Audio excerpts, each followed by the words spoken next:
नमस्कार, मैं हूं जल्पा क्षत्रिय और आप देख रहे हो के न्यूज नेशनल।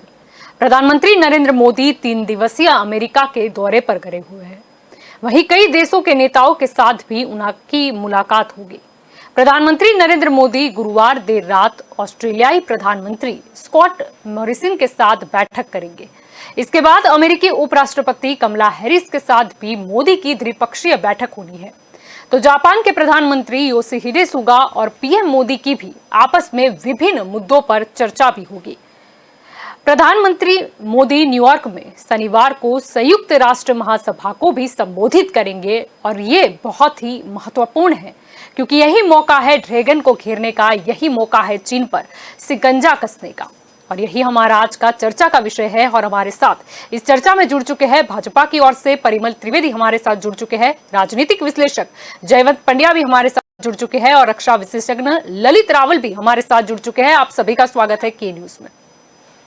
परिमल जी, आपसे शुरुआत करना चाहेंगे। ये काफी अहम माना जा रहा है अमेरिकी दौरा प्रधानमंत्री नरेंद्र मोदी का, क्योंकि यहाँ पर सबसे पहले अगर हम बात कर ले तो क्वाड शिखर सम्मेलन भी है जिससे चीन की जो बौखलाहट है वो पहले ही नजर आ चुकी है, क्योंकि पहले ही उसे इतनी बौखलाहट हुई कि उसे ये बयान देना पड़ा कि दूसरे देशों को निशाना बनाने के लिए गुटबाजी काम नहीं आएगी, क्वाड का कोई भविष्य नहीं है।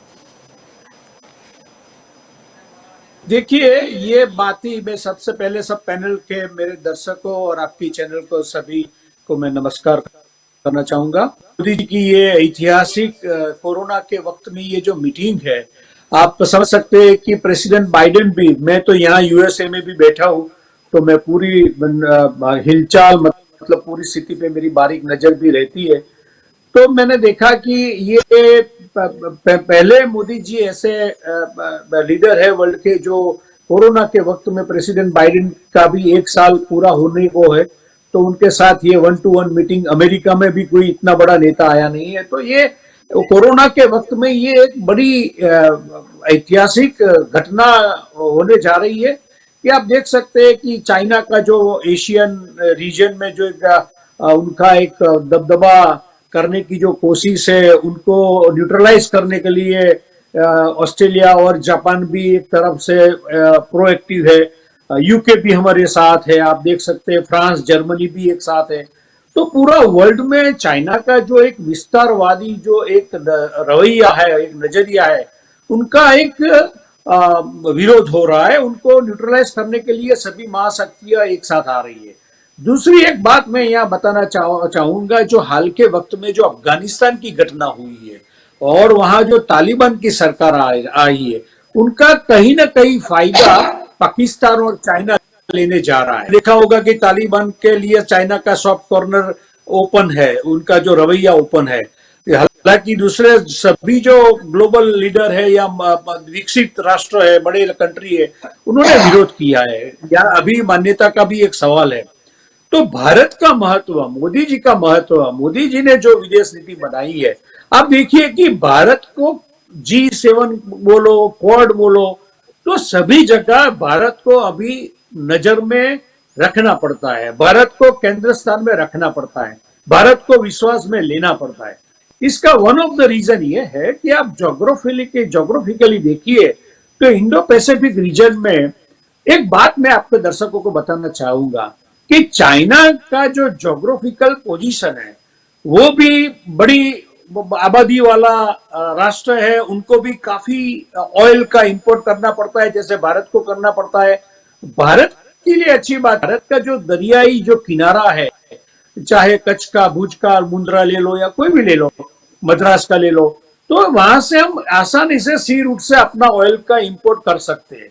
चाइना के लिए तकलीफ ये है कि पूरा ईरान में से मान लो कि उनको ऑयल है, तो घुमा फुरा के श्रीलंका से लेके, मलेशिया से लेके, इंडोनेशिया से लेके, इंडो पैसिफिक जो सी लेवल है उनको पूरा कवर करके उनको ले जाना पड़ता है, उनको बहुत खर्चा आता है।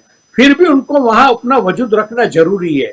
ऑस्ट्रेलिया और जापान और जो इंडिया, उनके लिए ये कंसर्न ये है कि इंडो इंडिया की जो बॉर्डर लाइन है, खास करके इंडो पैसिफिक रीजन में, वहां ये क्वाड की जो मीटिंग होने वाली है मोदी जी की, इसमें भी ये मुद्दा होने वाला है कि कैसे इंडिया की मदद से, ये बड़े राष्ट्र है, लेकिन अभी वो इंडिया को साइड में नहीं रख सकते। तो अब देखो कि इंडिया चाइना कैसा है, no doubt China second largest, वो हम मना नहीं कर सकते। चाइना का अभी पावर है अमेरिका के बाद, वो मना नहीं कर सकते। चाइना अपना एक अलग तरीके से अपना वजूद दुनिया में वो खड़ा कर रहा है, उसको मना नहीं कर सकते। लेकिन अमेरिका भी ये मानता है, पूरा यूरोपियन कंट्रीज के महासत्ता भी ये मानती है कि आने वाले 20 साल में अगर कोई कंट्री चाइना को न्यूट्रलाइज करता है, उनकी बढ़ती शक्ति को रोक सकता है, उनकी जो नीति को लगता है, तो वो एक अकेला भारत है। भारत के पास वो सभी वर्ल्ड बेस्ड आर्मी है, भारत के पास वो टेक्नोलॉजी है, भारत के पास एक उभरती हुई शक्ति है, यहाँ का यूथ का एक रवैया है। तो अमेरिका भी आज ये मानता है कि आने वाले वक्त में भारत की अगर मदद चाहिए चाइना को न्यूट्रलाइज, और भारत डेमोक्रेटिक कंट्री है, वर्ल्ड को भारत के कोई खतरा नहीं है। चाइना आप देख सकते हैं कि पाकिस्तान को अपना हब बना रहा है, तालिबान अफगानिस्तान को अपना हब बना रहा है। इसीलिए आने वाले वही को ये मीटिंग का ऐतिहासिक महत्व इसीलिए है कि पूरा रोड मैप तैयार करने वाले हैं। आज वाइस प्रेसिडेंट के साथ मीटिंग है, कल प्रेसिडेंट बुश के साथ में, प्रेसिडेंट बाइडेन के साथ मीटिंग है। आप देख लेना कि आने वाले वक्त में भारत का जो जियोग्राफिकली पॉलिटिकली जो वजूद खड़ा होने वाला है, एक महत्व था। यूरो में भी खड़े, प्रधानमंत्री के यूरो में अपना प्रवचन में भी यही बात निकलते वाली है। कोविड का तो प्रश्न है ही, क्लाइमेट चेंज का प्रश्न है ही, टेररिज्म का प्रश्न है ही, ये तो है ही। लेकिन सबसे बड़ा प्रश्न आज जो है दुनिया के सामने है, वो चाइना की विस्तारवादी नीति को, चाइना जो अपना एक अंडर कर्टन जो एक बड़ा अपना नेक्सस है, उनको कैसे कंट्रोल किया जाए। भारत का बड़ा रोल होने वाला है, भारत इसमें अपना एक आवाज करने वाला है। और आप देखिएगा ये जो प्रेसिडेंट बाइडेन के साथ मोदी जी की मीटिंग होगी, पोर्ट में प्रेसिडेंट और जापान के प्रधानमंत्री और ऑस्ट्रेलिया के प्रधानमंत्री के साथ जब 4 महानेताओं की, 4 महान राष्ट्रों की मीटिंग होगी, काफी अच्छी चीजें निकल के आने वाली है। आज मैं सभी आपके दर्शकों को ये बताना चाहूंगा कि आज ये दिन इसलिए महत्व है कि भारत का महत्व दुनिया में अभी एक खड़ा हो रहा है। मोदी जी के नेतृत्व में भारत विश्व में एक ऐसी जगह अपना स्थान लेने जा रहा है। आज तक भारत गिनता नहीं था, भारत की कोई सुनता नहीं था, भारत का कोई वजूद नहीं था। इस स्थिति में आए हैं कि भारत एक अनिवार्य बन गया है, सेंटर पॉइंट ऑफ डिस्कशन बन रहा है। और आप देखना कि सभी मुद्दों को लेके, चाहे क्लाइमेट चेंज का हो, चाहे कोविड का हो, ग्लोबल टेररिज्म का हो, ट्रेड और इंडस्ट्री का हो, और चाइना का न्यूट्रलाइज करने का जो एक पावर का हो, भारत का एक आवाज सुनाई देगी। और मोदी जी के नेतृत्व में आप देखेंगे कि एक नया भारत सबको दिखाई देगा। और अमेरिका और भारत की ये मुलाकात, ये जो वार्ता है, वो ऐतिहासिक बनने जा रही है। जयवंत जी, आपकी ओर आना चाहूंगी। यहाँ पर जब क्लाइमेट चेंज की बात चली है, जलवायु परिवर्तन जिसे कहते हैं, बहुत ही मतलब कम लोग जानते हैं इस बारे में कि मौसम से जुड़ी हुई एक और टेक्नोलॉजी है जिसके जरिए जो कृत्रिम बारिश है वो भी कराई जाती है। और इस क्लाउड सीडिंग को आप कला कहे या विज्ञान, कहीं ना कहीं चीन की बात करें तो उसने यहाँ इस बारे में महारत हासिल करके रखी है। यानी ये खतरा भी है कि अगर चीन चाहे तो वो मॉडिफिकेशन पर चीन जो है वो हर सालाना 3 करोड़ रुपए, 3 करोड़ डॉलर खर्च कर रहा है। यानी मौसम के साथ जो है वो छेड़छाड़ करके बाढ़ भी करवा दो या कहीं पर सूखा भी करवा दो। ये एक तरीका होता है कि कैसे दिखे बिना वार करना किसी देश पर। और शायद हम इसके परीक्षण का जो भोग है, शिकार है, वो भी कहीं ना कहीं ऊपरी इलाके में हो चुके हैं। नहीं, आपकी बात सही है। टेक्नोलॉजी से बहुत कुछ हो सकता है। टेक्नोलॉजी से और कुछ जो हमारे शेयर्ड रिवर्स है, जैसे भारत और पाकिस्तान में सिंधु है, वैसे ही भारत और चीन के बीच ब्रह्मपुत्र है। तो ऐसे बहुत सारे जो है कि जिससे ये कुछ हो सकता है, इसका पानी रोक करके या तो पानी छोड़ करके। तो ऐसे जो टेक्नोलॉजी है, लेकिन बात ये है कि टेक्नोलॉजी से भी कुछ नहीं होने वाला है। इसका कारण ये है कि आप टेक्नोलॉजी का सहारा लेकर थोड़ी बहुत आपकी परेशानी, क्योंकि इकोनॉमिस्ट नाम का जो एक न्यूज़पेपर है, उसमें एक आर्टिकल मैंने पढ़ा था कि क्लाउड सीडिंग जिसकी बात आप कर रहे हैं, वो चाइना की वाटर शॉर्टेज है वो सॉल्व नहीं कर सकता है। तो एक बात ये है कि चाइना अभी इतना विस्तर चुका है, उसकी जो पॉपुलेशन है, उसका विस्तार है, वो इतना है कि ये टेक्नोलॉजी से भी सॉल्व नहीं होने वाला है। और दूसरी बात वहां पर ये भी है कि अभी जो प्रॉब्लम चल रहा है वो एवन ग्रांड का है, जो रियल एस्टेट की कंपनी है वो डिफॉल्टर हो गई है। तो इसके कारण चाइना में क्या परिणाम आ रहे हैं इसका कहना बहुत ही कठिन है, क्योंकि चाइना है उसका मीडिया गवर्नमेंट कंट्रोल्ड है, हमारे जैसा नहीं है कि गवर्नमेंट कंट्रोल नहीं है। वहां पर गवर्नमेंट कंट्रोल होने के कारण क्या हो रहा है क्या नहीं, वो आप गवर्नमेंट जो कहना चाहती है उससे ही पता चलेगा। तो इसके कारण हमें कुछ अंदरूनी बात सामने नहीं आ रही है, हमको पता नहीं चल रही है। लेकिन ऐसे अनुमान किए जा रहे हैं कि अगर गवर्नमेंट बेल आउट नहीं करती है तो बहुत सारे इसके परिणाम दुष्परिणाम आएंगे, और इसके दुष्परिणाम अभी वर्ल्ड के ऊपर क्या होंगे ये एक बहुत चिंताजनक बात है। क्योंकि जैसे अमेरिका की प्राइम क्राइसिस आई थी 2008 में, तो इसके परिणाम पूरे वर्ल्ड में दिखे थे। तो ये एक बात सभी लोग एक्सेस कर रहे हैं, अपनी तरफ से आकलन कर रहे हैं। इसके परिणाम भारत पर क्या हो सकते हैं, पॉजिटिव हो सकते हैं या नेगेटिव, वो भी आकलन किया जा रहा है। लेकिन अभी कुछ कहना बहुत ही जल्दी होगा, क्योंकि अभी क्या सिचुएशन एग्जैक्ट है वो हमें पता नहीं चल रही है। लेकिन अमेरिका का जो स्टॉक एक्सचेंज है वो इसको जी। रिफ्लेक्ट कर रहा है, मतलब नेगेटिव में चल रहा है। और हमारे यहाँ जो स्टॉक एक्सचेंज है वो अप के अप जा रहा है और नए नए रिकॉर्ड कायम कर रहा है। तो मेरे कहने का मतलब ये कि क्लाउड सीडिंग टेक्नोलॉजी की बात करें या कुछ भी बात करें, टेक्नोलॉजी जब तक चलती है जब तक आपकी दादागिरी खत्म नहीं होती। अगर आप दादागिरी करने लगोगे तो आपके सामने ग्रुप्स खड़े होंगे। तो अभी ये हो रहा है कि ग्रुप्स खड़े हो रहे हैं। देखिए आप, यूएस, यूके और ऑस्ट्रेलिया ने ऑकस करके डील किया है, और इसमें फ्रांस को नहीं जोड़ा है। फ्रांस के साथ अनबन हो गई है ऑस्ट्रेलिया की, और फ्रांस ने अपने जो एम्बेसडर है वो पीछे वापस ले लिए यूएस और ऑस्ट्रेलिया से। तो अभी ये जो एकदम प्रभावी स्थिति है, सब कुछ वैसे ही चल रहा है जैसे ट्रम्प थे, तो ट्रम्प ने भी नाटो से निकलने का जैसे वो अभी नाटो में नहीं रहेंगे ऐसा उनका मन था।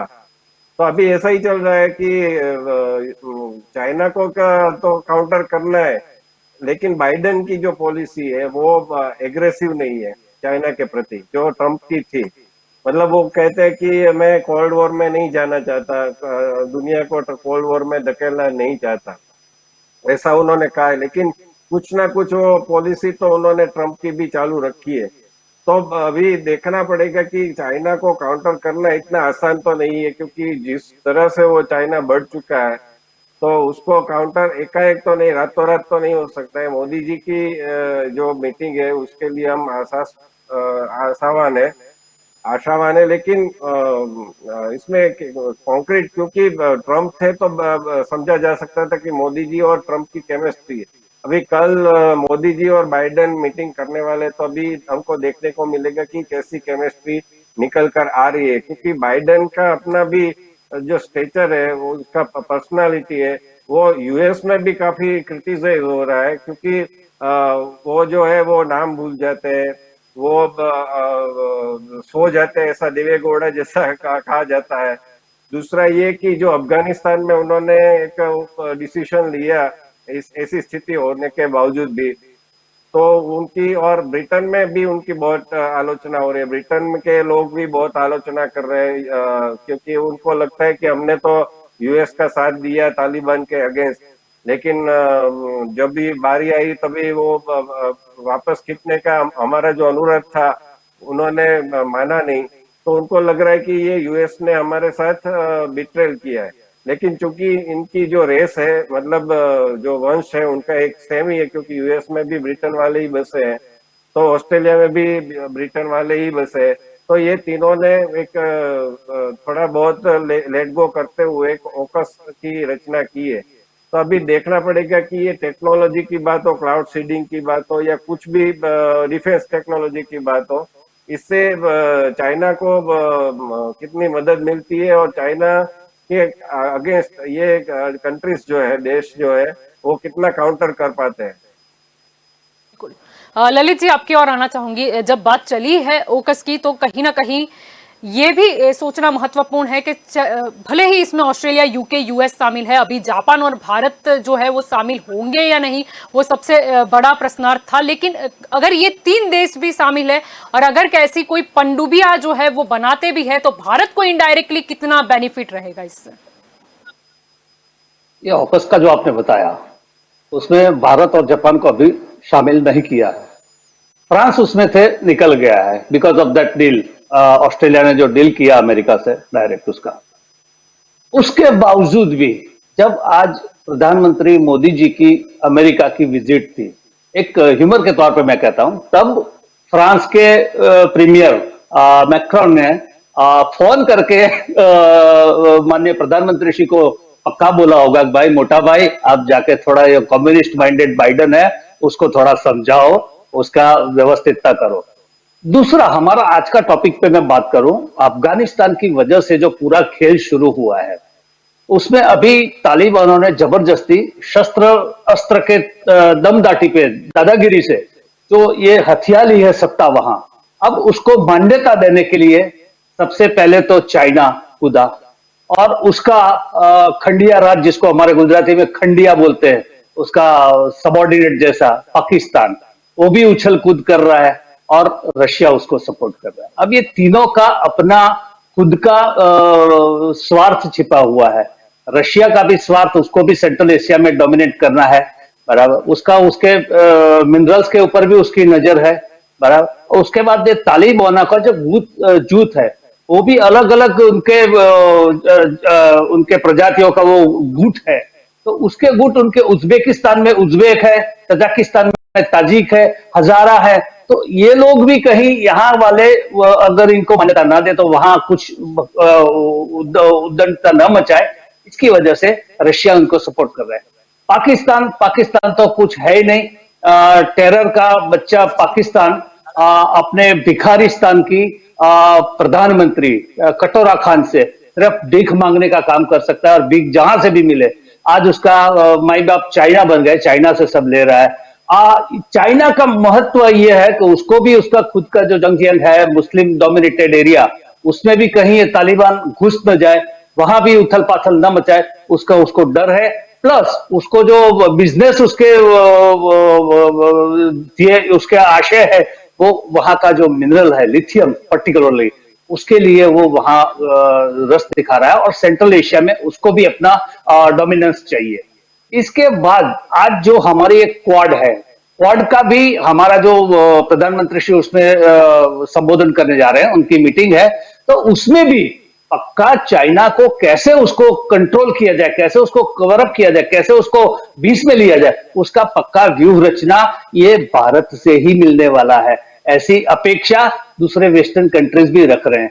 ये हमारे क्वाड में सिर्फ 4 नहीं, अमेरिका, ऑस्ट्रेलिया, यूएस और भारत नहीं, बाकी के 28 और कंट्री भी इसके साथ जुड़ने को राजी है, तैयार है और मेरे ख्याल से उनका सहमति भी है। तो ये सब मिलके कैसे भी करके चाइना का जो ये बढ़ता प्रभुत्व है और ये उसका जो न्यूसेंस है पर्टिकुलरली, उसको कैसे कंट्रोल करे, उसके बाबत में पक्का चर्चा अभी आज होगी।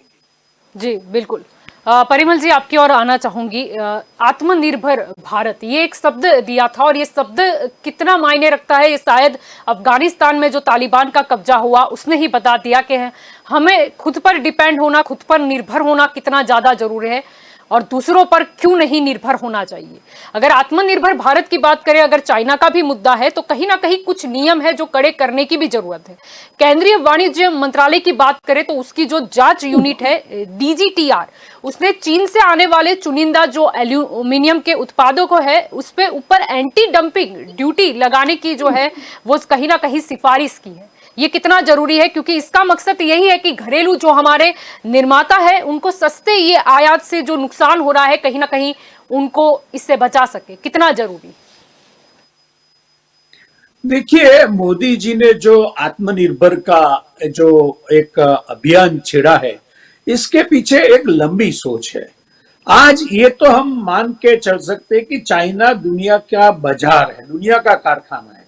आज आप मान के चलिए कि ये तो हमको मानना पड़ेगा कि चाइना में कुछ भी, जैसे एवरग्रांड का इश्यू हुआ तो वर्ल्ड इकोनॉमी में आप देखिए कि काफी शेयर बाजार दुनिया के नीचे आ गए, अमेरिका से लेके हांगकांग को लेके जापान तक। तो एक मान के तो हमको चलना पड़ेगा कि आज पूरी दुनिया में जो भी रॉ मटेरियल है उनका जो मेजर एक्सपोर्टर है वो चाइना है। तो चाइना की मदद से आज पूरी दुनिया एक ट्रेड में भी एक टेंशन में है कि उनका एक दबदबा काफी एरिया में उन्होंने खड़ा किया है। भारत में मोदी जी के आने के बाद आप देखिए ऑप्शन खड़ा हो रहा है। जैसे अमेजोन ने एंट्री इंडिया में की, तो आप देखिए कि एक वर्ल्ड की सबसे बड़ी कंपनी आज इंडिया में, आज काफी सारे सीईओ के मीटिंग हो रही है अमेरिका में। वो क्यों हो रही है कि एशिया रीजन में जो चाइना के बाद अगर कोई कंट्री में जो एक्सपर्टाइज स्किल है, मतलब कि पूरा इंफ्रास्ट्रक्चर ऐसा है कि जहां हम एक इंडस्ट्रियल हब बना सकते हैं, मैन्युफैक्चरिंग हब बना सकते हैं, जो मोदी जी ने मेक इन इंडिया में बनाया था, तो उसको एक्सपांड करने के लिए आत्मनिर्भर भारत का एक इसका आपको रिजल्ट 10 साल बाद मिलने वाला है। क्योंकि ये जो बड़ी बड़ी कंपनियां भारत में आ रही है, अपना कारखाना लगा रही है और भारत के युवा इसमें अपना योगदान देके उन कंपनी को आगे ले जा रहे हैं, जो चाइना में आज डेमोक्रेटिक कंट्री नहीं है। हांगकांग में आपने देखा कि कितना वो लोग स्ट्रगलिंग कर रहे हैं उनमें से निकलने के लिए। तो दुनिया ये मानती है कि चाइना की नीति पूरे वर्ल्ड को अमेरिका के बाद यूएसए की जगह लेने की है। आप सोच सकते हैं कि अभी चाइना का जो डायरेक्ट कोई कॉम्पिटिटर है तो वो अमेरिका है। इंडिया की और चाइना की काफी आगे है।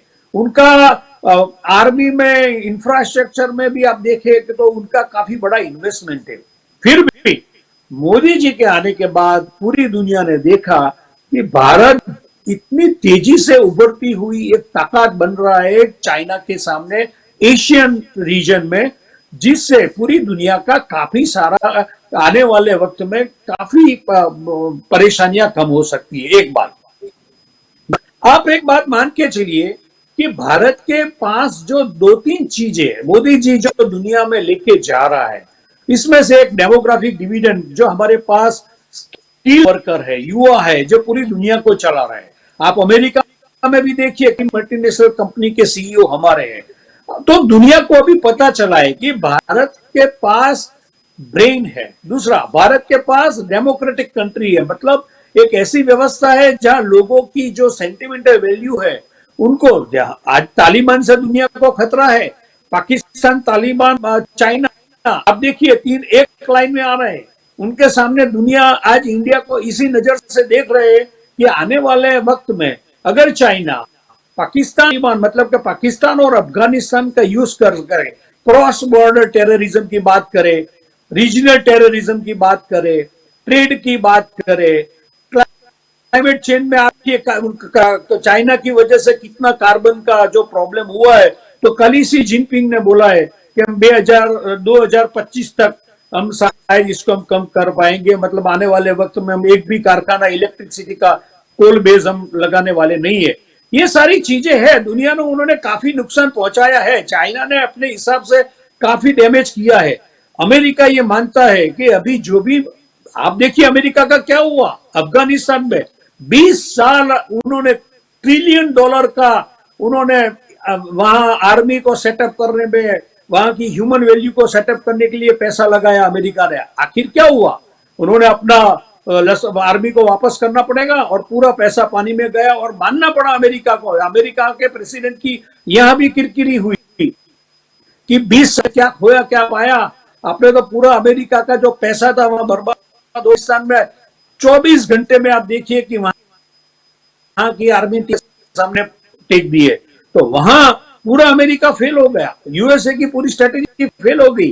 तो अभी आने वाले वक्त में मोदी जी प्रेसिडेंट बाइडेन के सामने ये भी एक मुद्दा रखने वाला है कि अमेरिका के अफगानिस्तान में से जाने के बाद जो स्थिति पैदा हुई है, वर्ल्ड में जो स्थिति पैदा हो रही है, चाइना और पाकिस्तान जो उनका डायरेक्ट एडवांटेजेस ले रहे हैं, उनसे काफी अलग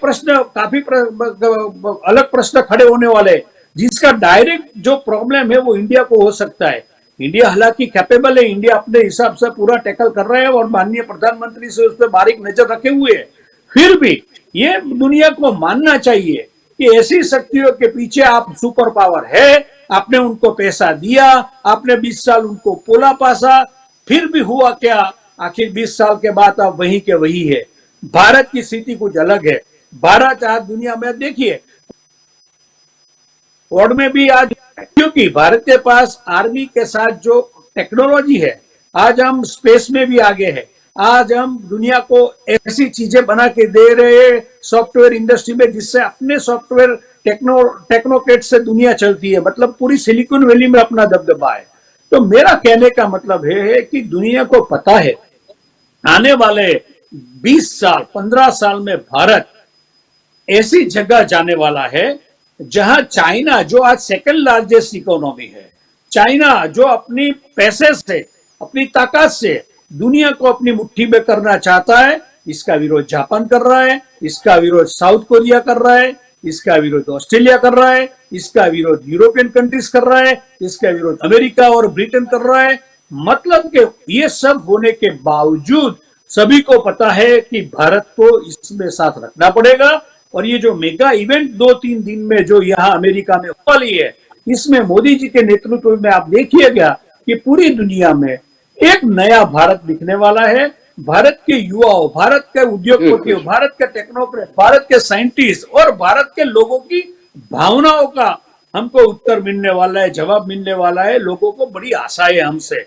और जो आपने बात किया, मैं आपसे बहुत सम्मान के साथ कहना चाहूंगा, आत्मनिर्भर, it's a policy, it's not the word, it's a long term policy. What Modi ji insisted in coming 20 or 25 years, if you want to see India in a different way compared to China and compared to all the superpower, you have to put your roadway, you have to set up your roadway. ये road map ऐसा बनने वाला है जिसमें से लोगों को अपनी एक जिम्मेवारी का पता चलेगा, लोगों को एक आने वाले वक्त में उनकी क्या रोल है, उनकी क्या भूमिका है, कैसे देश को आगे ले जाना है। चाहे आर्मी का जवान हो, चाहे एक युवा हो, चाहे एक साइंटिस्ट हो, उनके लिए अगर सर्कल ऑफ सक्सेस बनेगा, भारत अपनी चीज खुद बनाएगा। कुल मिला के हम ऑयल पे इतने डिपेंडेंट है कि पूरी इकोनॉमी हमारी खलास हो गई है, मतलब पैरालाइज हो रही है। तो मोदी जी का मानना है कि एनर्जी में भी एक ऑप्शन हो। आज देखो इलेक्ट्रिक चार्जिंग व्हीकल में अमेरिका के साथ पैरेलल खड़ा है और आगे आ रहा है। तो ये सभी ऑप्शन है। 20 साल में इनका परिणाम आपको, रीजन आपको मिलेगा, दिखेगा। तो एनर्जी है, क्लाइमेट चेंज है, ट्रेड है, टेररिज्म है, क्रॉस बॉर्डर टेररिज्म है, रीजनल टेररिज्म है। ये सभी बातों पे ये 2-3 में ऐतिहासिक हिस्टोरिक इवेंट बनने वाली है और एक नया भारत सबको दिखने वाला है। अमेरिका में भी उसका पूरा, मैं यहाँ तो बैठे बैठे देख सकता हूँ, यहाँ के टीवी में, यहाँ के न्यूज़पेपर में काफी लोग पॉजिटिव इंडिया को ले रहे हैं और उनका पॉजिटिव इम्पैक्ट आ रहा है। इस विजिट को काफी आशा से लोग देख रहे हैं और मुझको भरोसा है कि आने वाले वक्त में मोदी जी की ये जो मीटिंग है, मोदी जी का ये जो नजरिया है आने वाले वक्त में भारत को ले जाने का, उसमें वो सफल होंगे और भारत को काफी लंबे समय तक फायदा होगा और दुनिया के सामने एक नया भारत आने वाला है, इसमें कोई शक नहीं है। जी बिल्कुल। जयवंत जी, आपकी ओर आना चाहूंगी। अगर बात करें तो यूनिटी बनाना हमें दूसरे देशों के साथ क्यों जरूरी है? क्योंकि ये भी हम अभी देखा गया, अगर अभी हालांकि बात करें तो तुर्की के राष्ट्रपति जो है, उन्होंने फिर से एक बार कश्मीर का जो मसला है उसमें टांग अड़ाई है। उन्होंने कहीं ना कहीं ये कहा कि बातचीत के माध्यम से, प्रासंगिक संयुक्त जो राष्ट्र प्रस्तावों के ढांचे से भी इसे हल कर सकते हैं। हालांकि ये भारत की संप्रभुता का विषय है, उस पर तुर्की का कोई हक नहीं बनता है उस विषय पर टांग अड़ाना। लेकिन फिर भी हम देखते हैं कई मौके पर अलग अलग जो कंट्रीज है वो कहीं ना कहीं पाकिस्तान के फेवर में आ जाती है, कहीं ना कहीं कश्मीर के मुद्दे पर उनका हक नहीं है फिर भी टिप्पणी करती है। यानी ये भी दिखाता है, अगर हम चाइना की बात करें, पाकिस्तान की बात करें, अब तुर्की की बात करें, अगर ये सारे एकजुट है तो कहीं ना कहीं हमें भी अपनी यूनिटी दिखानी होगी। देखिए कि एक तो पहला ये है कि सेकंड वर्ल्ड वॉर के बाद जो पूरा विश्व था वो 2 खेमों में बटा हुआ था, एक यूएस और दूसरा सोवियत यूनियन। तो ये दोनों के कोल्ड वॉर चल रहे थे। शुरुआत में हम जब स्वतंत्र हुए तब हमने अपना नॉन एलिमेंट मूवमेंट, किसी कोई भी एक के साथ हमारा संबंध नहीं, ऐसी जो नीति रखी। फिर आगे जाके जब भी इंदिरा जी को कांग्रेस का दो भाग हुए, उनका विभाजन हुआ और फिर जरूरत पड़ी साम्यवादियों की, वामपंथियों की, तो फिर रशिया की तरफ हमारा, और रशिया की तरफ तो पहले से था, नेहरू जी का भी था, तो आहिस्ता आहिस्ता हम रशिया के एक साथी बन गए। लेकिन रशिया ने हमारा साथ हर जगह दिया है ऐसा नहीं है। हम मिग की बात करें या जो ताशकंद समझौता हुआ उसमें रशिया ने जो स्टैंड लिए उसकी बात करें, तो कई जगह पर ऐसा सामने आया।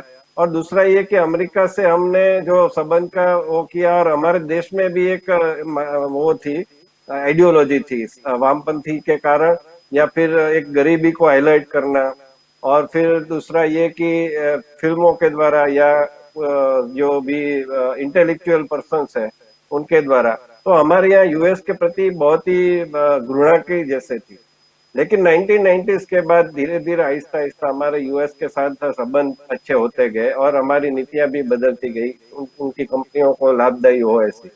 अभी जो स्थिति है वो एकदम कंफ्यूजिव है, इसलिए क्योंकि अभी कोई टू पोलर वर्ल्ड नहीं है। अभी हम ऐसा नहीं कह सकते कि यूएस वर्सेस चाइना है। अभी देखिए कि जो ओकर्स हुआ है उसके कारण यूरोप भी दुखी है, क्योंकि यूरोप को लग रहा है कि यूएस ने हमारा साथ दगा किया है। जैसा मैंने अभी पहले भी बताया था, ब्रिटेन को भी लगा था। अभी यूरोप को ये जो ओकस हुआ उसके कारण बहुत ही ऐसा लग रहा है कि हमारे साथ दगा हुआ है। हम they are feeling that they are betrayed. तो अभी जो हो रहा है वो नया फॉर्मेशन हो रहा है, new changing world order. The world order is changing and उसमें हमारी भूमिका क्या होगी? तो हमारी भूमिका एक बहुत ही अच्छी होने जा रही है, लेकिन इसके लिए हमें एक तो ठोस विदेश नीति अपनानी पड़ेगी। हमारी जो भी पॉलिटिकल जो भी व्यवस्था है उसमें जो भी आते हैं तो उनको भी एक स्थायी विदेश नीति अपनानी पड़ेगी। ये हम बार बार जो अपनी विदेश नीति बदलते रहते हैं, मोरलेस सिमिलर रहती है, लेकिन हम फिर भी चेंज होती है। जैसे इंद्र कुमार गुजराल आए थे तो उन्होंने पाकिस्तान में से रो को सारे वो कैंसिल कर दिए। तो इसके कारण क्या हुआ कि हमारी इंटेलिजेंस व्यवस्था एकदम चरमरा गई और उसके कारण 2008 तक हमको उसके खामियाजा भुगतना पड़ा, नुकसान भुगतना पड़ा। हमारे यहाँ टेररिस्ट एक्टिविटीज बहुत ही हुई, उसके कारण भारत का जो इकोनॉमिक पावर है, पूरा स्टेबिलिटी है, बहुत सारा नुकसान हुआ। बिजनेस को तो नुकसान होता ही है। जैसे हमने 2012 और 13 तक देखा था कि जो मूडीज है या तो फिर दूसरी जो भी एजेंसी है, रैंकिंग एजेंसी, वो हमारा जो रैंकिंग है वो नेगेटिव कर रही थी या तो न्यूट्रल कर रही थी, पॉजिटिव नहीं कर रही थी। लेकिन मोदी जी के आने के बाद एक अच्छा ये हुआ कि एक तो पॉलिटिकल स्टेबिलिटी आ गई दोनों टर्म में। दूसरा ये कि ईज ऑफ डूइंग बिजनेस वो अच्छा हुआ और एफडीआई भी अच्छा हुआ। तो इसके कारण हमारे यहाँ अभी देखना पड़ेगा कि जो आपने प्रश्न पूछा उसके ऊपर मैं आता हूँ, ये पूर्व भूमिका जरूरी थी। अभी यूनिटी करनी है तो कैसे करें? तो मोदी जी ने ये किया और उसके पहले मनमोहन सिंह जी ने भी कुछ हद तक किया था कि जो चाइना के आसपास जो भी कंट्रीज है उसके साथ हमारा संबंध बहुत अच्छा हो, वियतनाम हो, म्यांमार हो, सबके साथ, भूटान है उसके साथ। तो लुक ईस्ट और एक्ट ईस्ट, इसकी जो पॉलिसी मनमोहन सिंह जी ने भी बनाई थी और इसमें एक सातत्य है, सातत्य देखा जा सकता है दोनों में। लेकिन मोदी जी ने ये हम कभी कटु आलोचना भी करते हैं कि वो बार बार विदेश यात्रा करते हैं, लेकिन इसका जो सार्थक परिणाम है वो शायद उसका आकलन इस टाइम पर हम करेंगे तो मोदी भक्त कहा जाएगा, लेकिन कई सालों के बाद इसका आकलन निकल के आएगा कि ये कितना जरूरी था। कि अब उन्होंने सबसे पहला प्रवास किया था भूटान का, वो जब भी पावर में आए थे तभी सबसे पहले प्रवास था भूटान का। तो भूटान सबसे जरूरी था और डोकलाम में भी हमने देखा कि कैसे चाइना को काउंटर हम कर सके। तो ये जो यूनिटी है इसमें अभी क्वाड का भी आप उदाहरण ले लीजिए। क्वाड जो इनएक्टिव हो गया था 2007 में, इसके फॉर्मेशन हुई थी मनमोहन सिंह सरकार में, लेकिन 2 साल के बाद वो इनएक्टिव हो गया था। 2017 में इसको फिर से एक्टिवेट किया गया है। और इसमें सिर्फ ये डिफेंस का पर्सपेक्टिव ही नहीं है, इसमें जो पर्सपेक्टिव है वो व्यापार का भी है कि जैसे चिप पर कुछ डील होने वाली है ये चारों देशों में व्यापार का, क्योंकि चीन है वो व्यापार के जरिए भी डोमिनेट कर रहा है पूरे वर्ल्ड को। तो इसका काउंटर में वैक्सीन डिप्लोमेसी, जो हम कई बार यहाँ भारत में आलोचना भी हुई थी कि हम वैक्सीन क्यों बाहर भेज रहे हैं, लेकिन इसका वो हम समझा नहीं सकते क्योंकि ये चाइना पूरे आज it is big supplier, it is biggest supplier, ये कहना चाहिए कि it is biggest supplier of the vaccine to the countries in the world. तो हमारे यहाँ ये हम नहीं करेंगे तो चाइना को काउंटर कैसे करेंगे, क्योंकि वो सब जो देश है जैसे बांग्लादेश ले लीजिए, श्रीलंका ले लीजिए और कई अफ्रीका के भी कंट्रीज है वो चाइना के पाले में चले जाएंगे।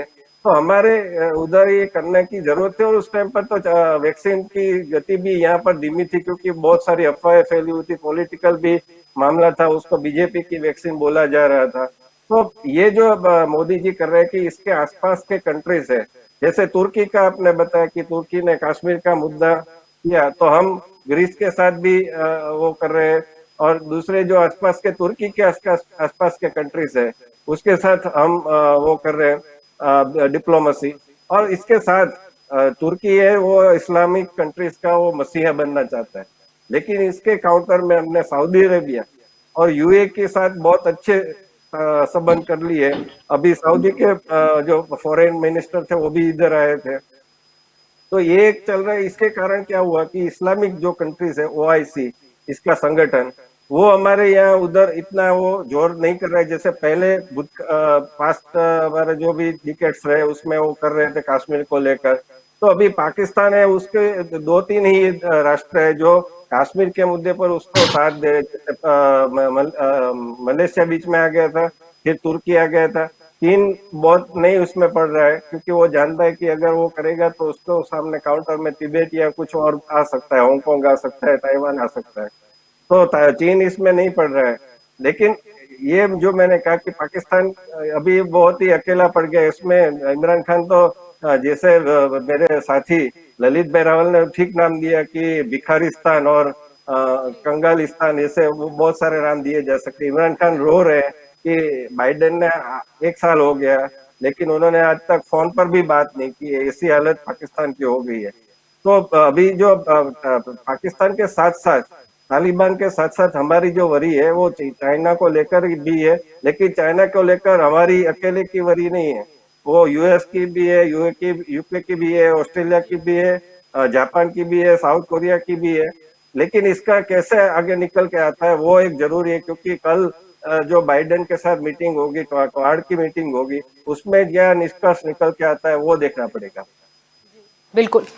ललित जी आपकी ओर आना चाहूंगी। पहले ये भी देखा गया था जब पाकिस्तान ने F-16 फाइटर प्लेन खरीदा था तब उसको मात देने के लिए हमने फ्रांस से मिराज 2000 जो है वो लिया था। यानी कहीं ना कहीं अगर फ्रांस की हम बात करें तो वो हमेशा से हमारा एक बड़ा डिफेंस पार्टनर रहा है।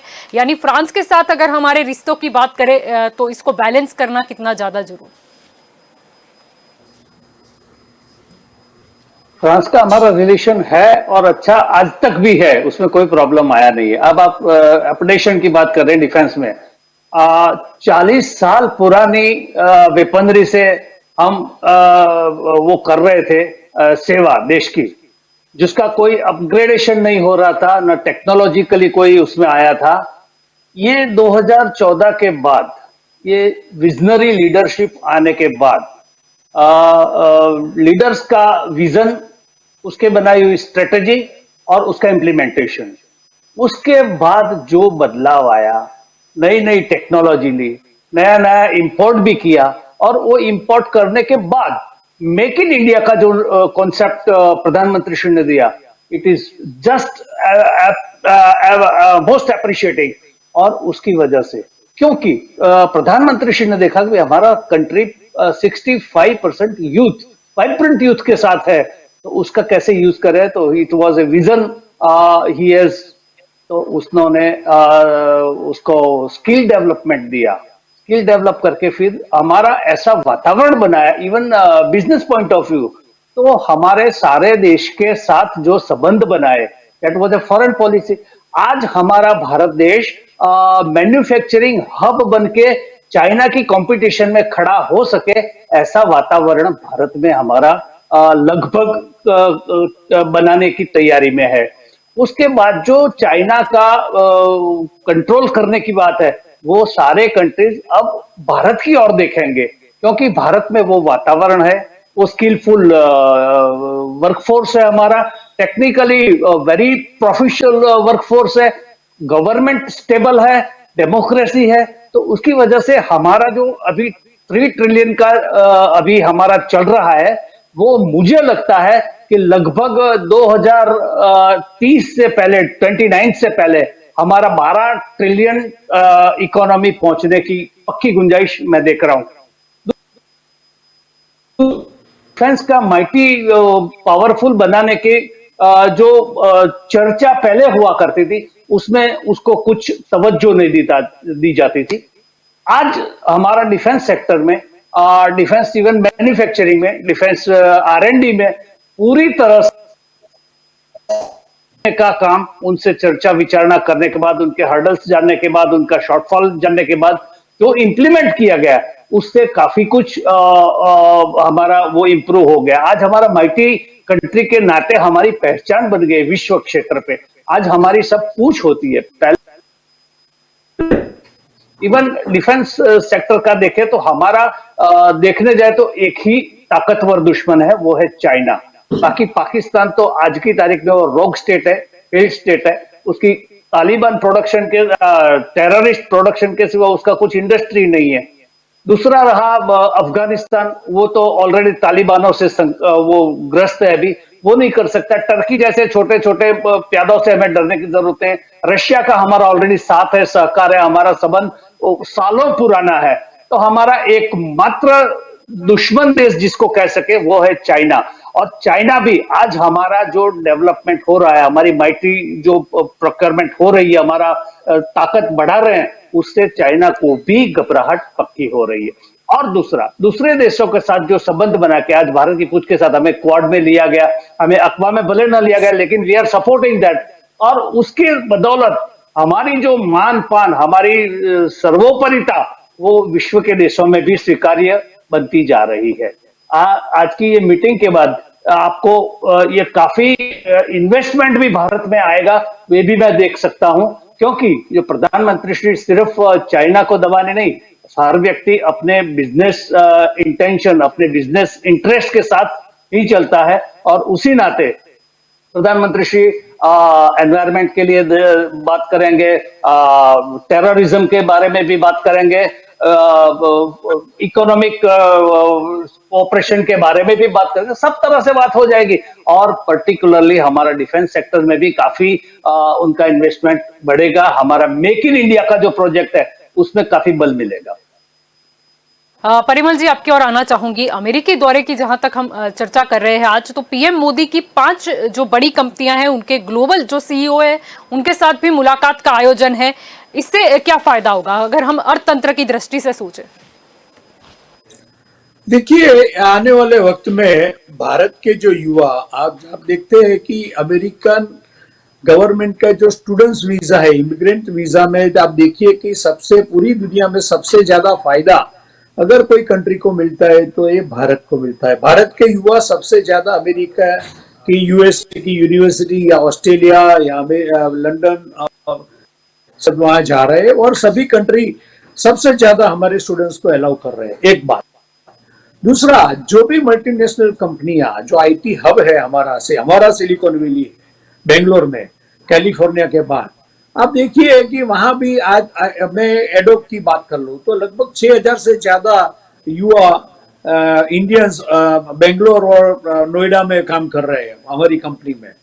तो उसको कैसे निवेश बढ़ाया जाए, आईटी सेक्टर से निवेश बढ़ाया जाए, टेलीकॉम में कैसे निवेश बढ़ाया जाए, तो मोदी जी इसमें लगे हुए हैं। ये जो बड़ी बड़ी कंपनी के जो सीईओ, उनसे 1-to-1 मुलाकात वो करके ये बताना चाहते हैं कि भारत अभी रेडी है आपके लिए। अब देखिए, अभी आपको ये देखना चाहिए कि ओनली ये जो कोल्ड वॉर है, चाइना को न्यूट्रलाइज करने के लिए आपको पूरी एक विदेश नीति जो मोदी जी की है उनको आपको समझना चाहिए।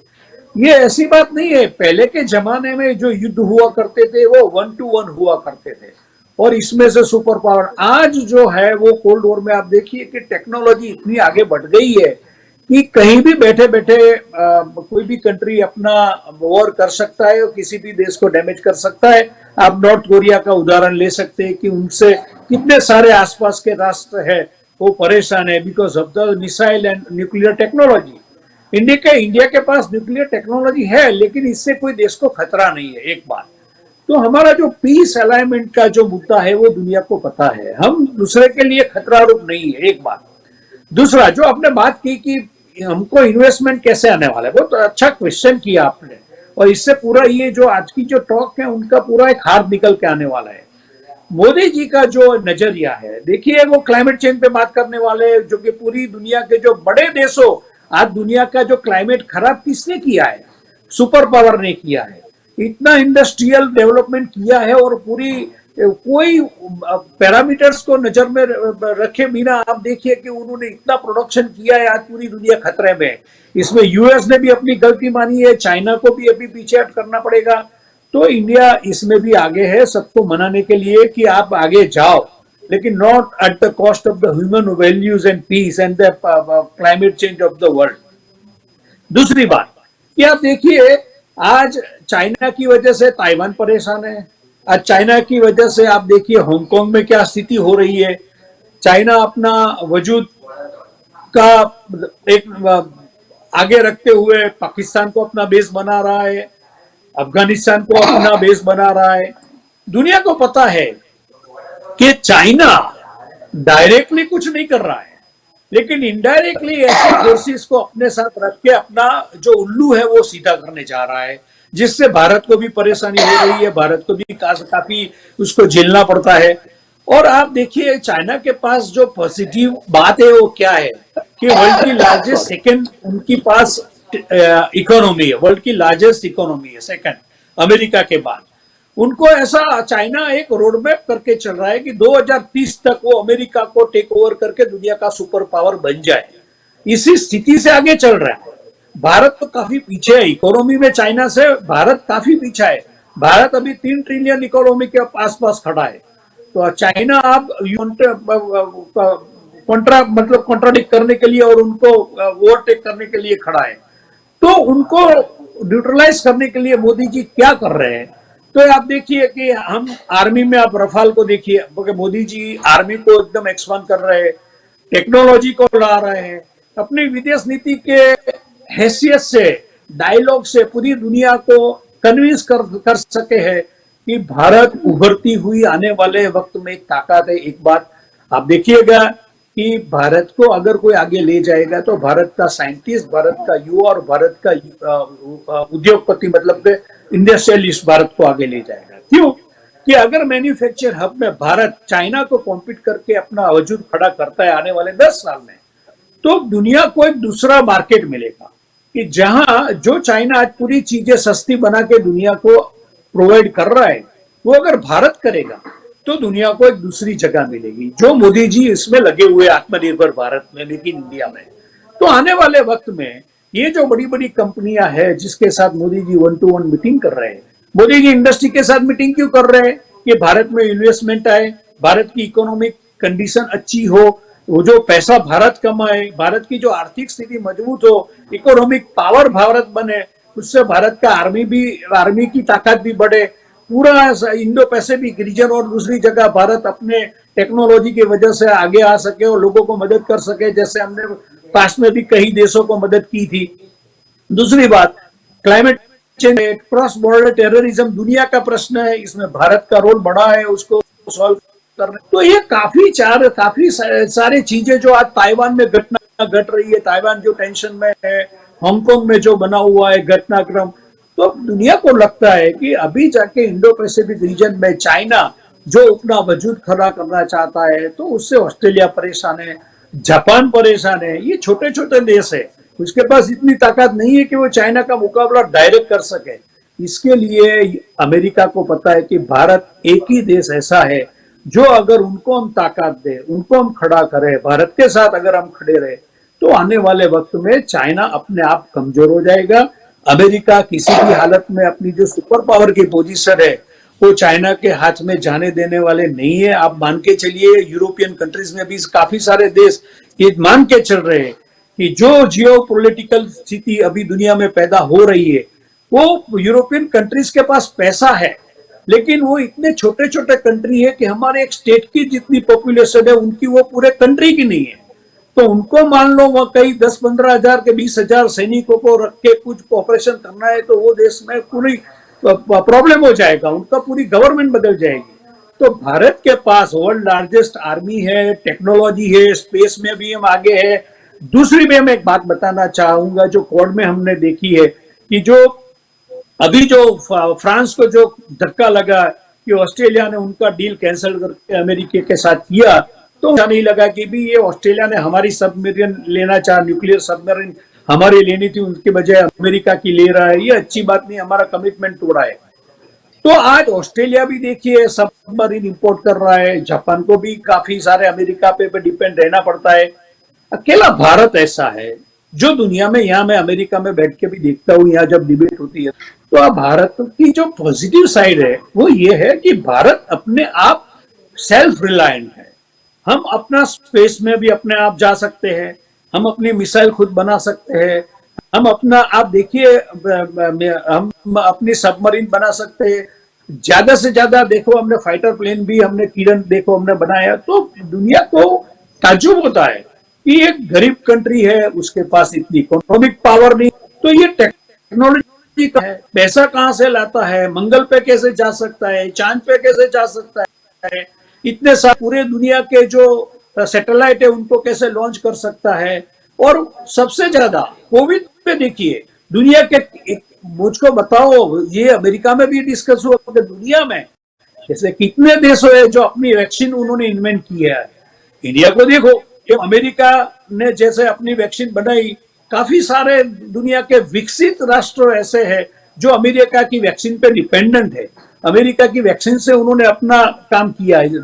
अगेंस्ट भारत में 130 करोड़ से ज्यादा आबादी होने के बाद आप देखिए उन्होंने अपनी वैक्सीन डेवलप की, और आज सबसे ज्यादा हम वैक्सीन प्रोग्राम में आगे जा रहे हैं, जो मोदी जी ये बात दुनिया के सामने रखने वाले हैं।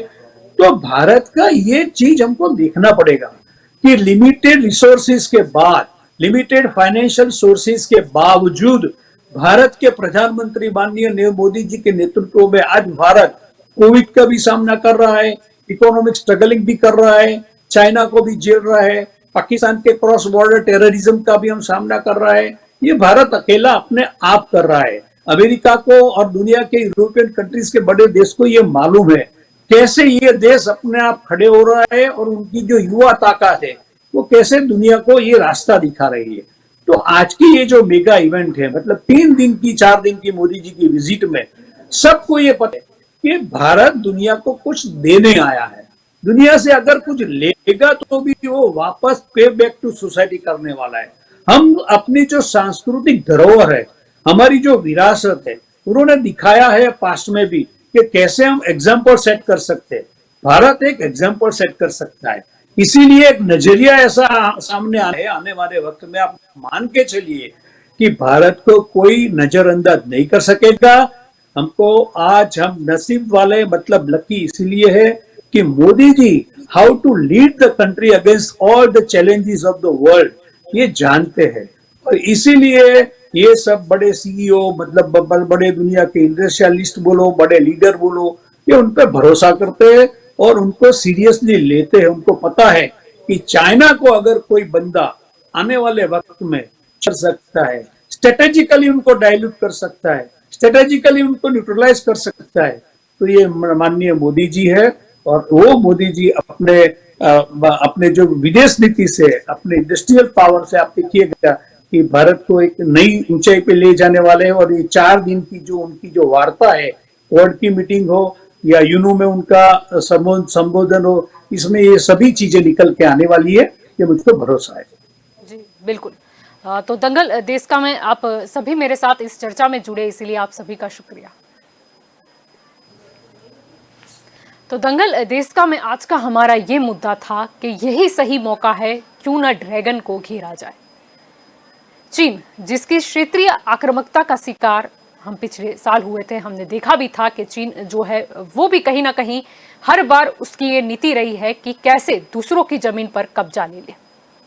लेकिन ठीक है, हमारी इंडियन आर्मी भी इतनी स्ट्रांग है, चाइना जो है उसको मुंह तोड़ जवाब भी हमने दिया। लेकिन जरूरी यह हो गया है कि क्यों ना चीन की जो नीति है वही नीति का जवाब उसे दिया जाए। जैसे चीन पाकिस्तान हो, श्रीलंका हो या कई और देश हो, जिनको कहीं ना कहीं अपने एहसान के तले दबाता है और फिर उनका उपयोग करता है दूसरे देशों पर हावी होने के लिए। लेकिन अभी हमने देखा कि प्रधानमंत्री नरेंद्र मोदी अमेरिकी दौरे पर है। यहां पर क्वाड की मीटिंग भी होनी है, यानी कि अमेरिका है, जापान है, भारत है, ऑस्ट्रेलिया है। सभी के प्रधानमंत्री जब एक साथ मिलेंगे, एकजुट होंगे, तब कहीं ना कहीं कुछ नीति तो आएगी सामने, कुछ स्ट्रेटेजी तो बनेगी। मौका यह भी है कि क्यों ना इस बार अगर हम आतंकवाद की बात करें तो क्यों ना आतंकवाद के मुद्दे पर भी हम पाकिस्तान को घेर सके। मुद्दा यह भी है, अभी हमने देखा था कि अफगानिस्तान पर जिस तरह तालिबान का कब्जा है, हर एक देश कहीं ना कहीं विदेश नीति बनाने के लिए अभी भी वेट एंड वॉच की स्थिति में है। लेकिन शायद अब लग रहा है कि जब ये इतना बड़ा दौरा है, अभी भी प्रधानमंत्री जो वहां पर मौजूद है, सारे बड़े देश के जो प्रधानमंत्री है वहां पर भी मौजूद है, बातचीत भी होगी। अब आई थिंक मुझे लगता है कि सही मौका आ गया है कि कोई ना कोई विदेश नीति अब हमें बनानी होगी। रक्षा नीति भी हम बनाएंगे, अफगानिस्तान के साथ हमारे रिलेशन कैसे होंगे, इसके लिए भी हमें एक जो है वो अंदेशा मिल जाएगा।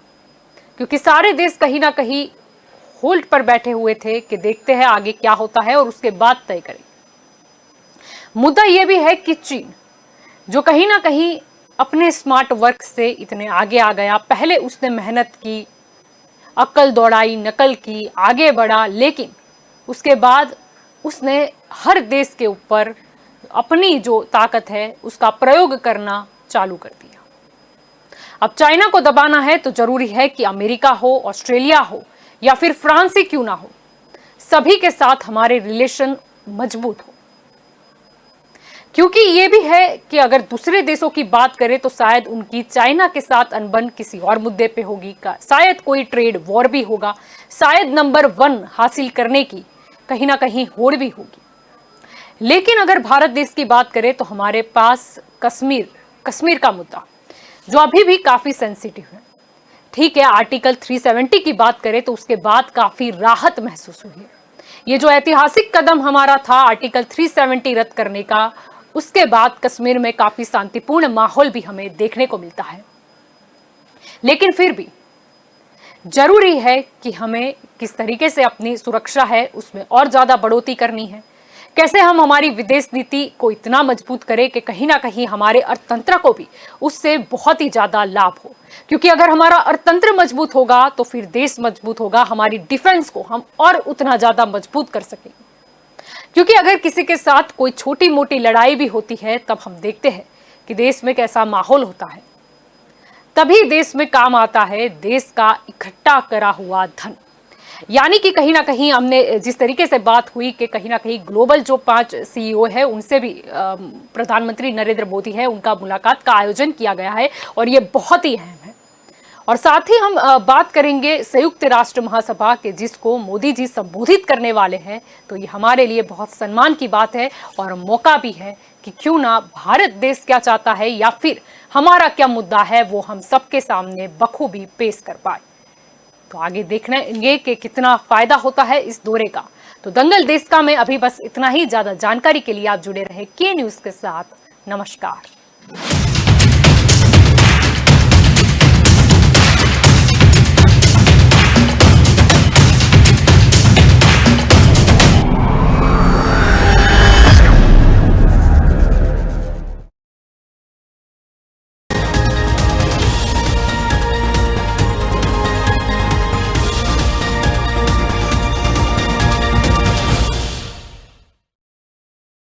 जसप्रीत अच्छा कर रहा है ना? हाँ ठीक है।